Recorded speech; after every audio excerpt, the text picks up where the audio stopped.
So a couple months ago, I made a video titled "Why I Switched from PC to Console," and yeah, that lasted a good 2 months. Yeah, I can't get back into console. Once you experience the greatness of PC gaming, you can't go back to an inferior experience. Okay, and I tried. I really tried, and the reason why I tried is because I thought I had no choice. I assumed that being on console was much better than being on PC when you have a very shitty internet connection that takes about 3 to 4 days to download a game. Yeah. So anyone who's been subscribed to this channel for a while knows about my personal internet situation. But if you're new to this channel, if you don't know, I rely on a 4G mobile hotspot for my internet connection. So when I download games, when I play games online, or do anything on the internet, I have to turn on the hotspot on my phone, stick my phone up a window because my entire house doesn't even have cell coverage. It's only certain parts of the house, like near windows. So I have about 3 bars, which gives me about 5 megabits per second download speeds and 2 megabit up. Yeah, it's not very good. So I assumed that because consoles have that physical market and you have physical media, it would be a lot easier for me to download games and to run games. It would be much faster if I have the disc, so it installs off the disc. It's not really plug and play anymore, but I figured it would at least be a lot faster and a lot easier to get new games running on a console with my personal internet situation than it would on PC, where there is no physical market. But after going back and forth with PC, because I just couldn't go back to playing games at 30 frames per second, I just couldn't do it. I mean, if I have a $1,000 gaming PC, why the hell would I go back to 6-year-old technology? That's just it was outdated when it came out, but now it's really outdated. I can't play games like that. So instead of the PlayStation 5 comes out next year, or now it's this year because it's 2020 now. Regardless, it's coming out soon. And I was thinking about getting the new PlayStation, getting the PlayStation 5, because I heard that the new console has good specs, it has an SSD, and I thought, hey, I mean, maybe this new generation of consoles will be much better than the last one, because the 8th generation is honestly the worst generation in console history. Absolutely terrible. Terrible. The PlayStation 4 and Xbox One are easily the worst consoles that Sony and Microsoft have ever made. Even the PS4, which is supposed to have all these different exclusive games, you have all these highly praised games, these critically acclaimed games like God of War, Spider-Man, Last of Us, Uncharted, so on and so forth. They are all third-person action games. I want some genre variety in my games. I don't want to play the same exact game genre every time. It gets very monotonous. But forget all that, right? Just playing regular games on the console, the frame rate, 30 frames per second, I just couldn't get back into that. It really was starting to bother me. Like, I felt like I was running a game. It barely passed. Like, I felt like there was something wrong with the game because I was so used to playing games at 60 frames per second, even on my old 1060, which was really starting to get outdated. Going back to a console that's even less powerful than that, I just couldn't do it. I could not do that. And all the bullshit, paid online. Wow. I really took for granted on the PC about how you don't have to pay for games online, because I remember going back to consoles a couple months ago and realizing that, oh shit, my PlayStation Plus expired, my Xbox Live Gold expired, and in order for me to keep playing games, it's not like I couldn't afford it or anything like that, but it was like by principle, I refused to actually put money down for, like, what is Sony and Microsoft giving me for that money? Free games every month? Really? Free games? Well, first of all, they're not free because if you don't have the subscription anymore, you lose access to those games.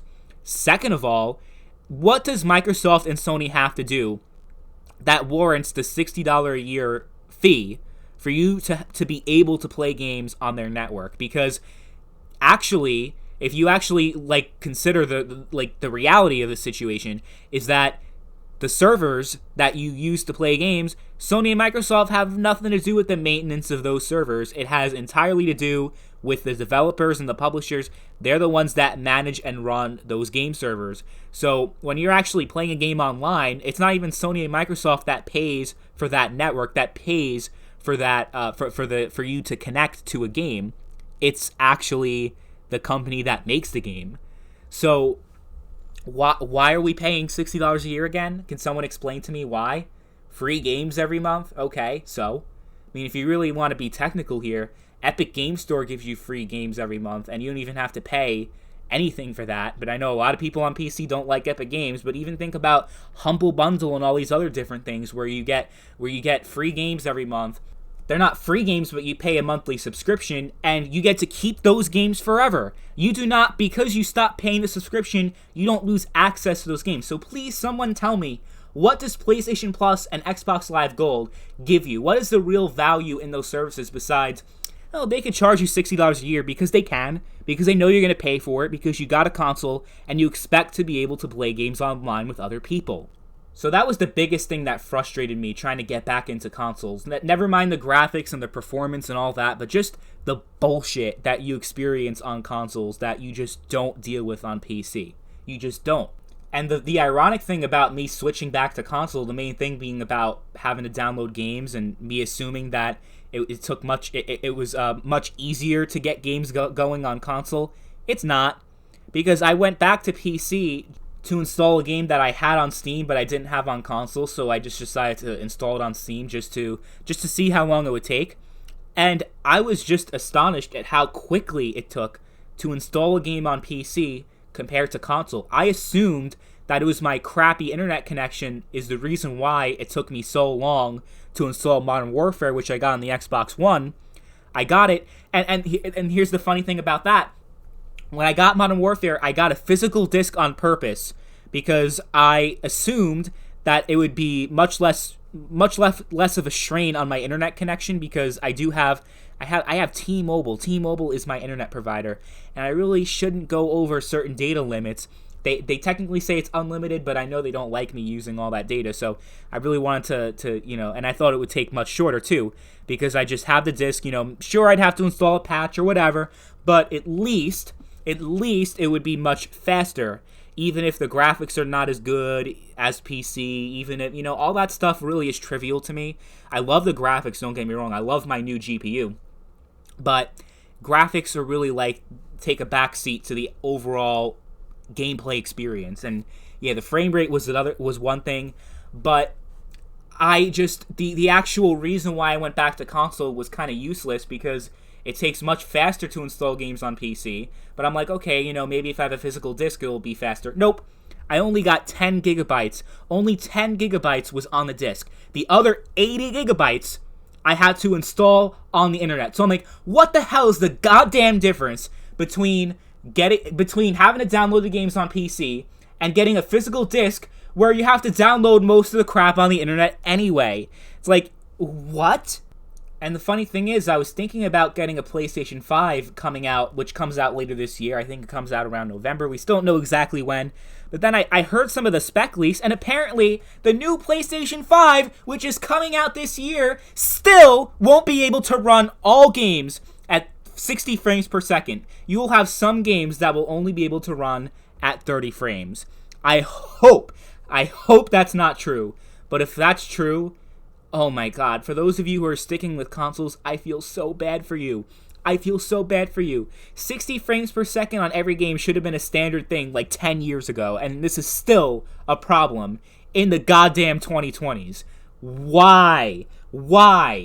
Oh my god. So, yeah, no. I'm not getting a PlayStation 5. So I'm like, nah, instead of dropping $400, $500 on a new console later this year, I'm going to go out right now and get a new GPU that cost me about $400. It was the RTX 2060 Super with 8 gigabytes of VRAM, and I am in love with it. I'm able to run pretty much every game, most games at least. There are some games where it doesn't quite run that fast, but my average performance is 1440p, 144 frames per second. So some games float around 90 frames per second, but it doesn't really get much lower than that. I never have a problem where it runs lower than 90 frames. And I'm even having this problem now where I can't even go back to 60 frames because 90 frames is so much better, especially games like Doom and these arena shooters, which I've been into lately. I mean, you can't really play those games lower than 90 frames per second. It's just, you can't do it.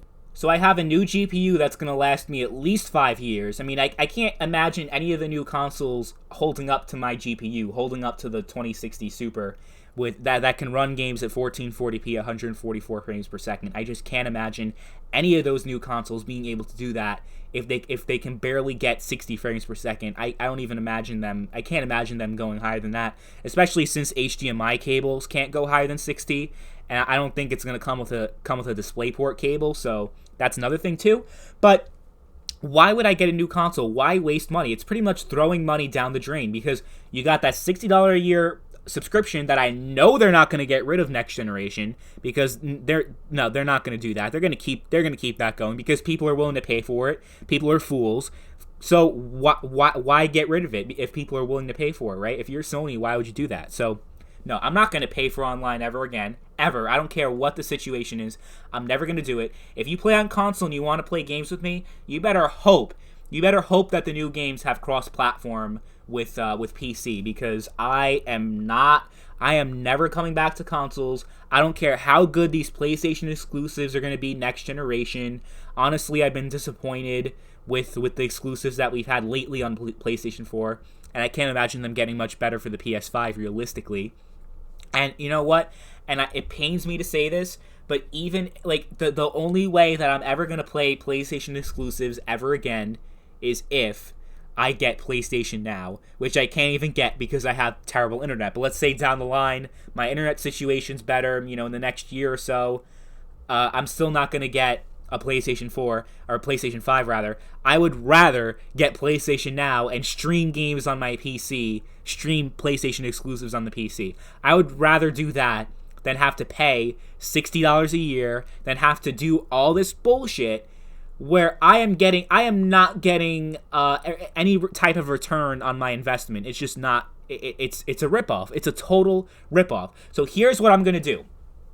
I am going to sell my PlayStation 4. I'm going to sell my Xbox One. I'm also going to sell my GTX 2060, which is the GPU that I had before.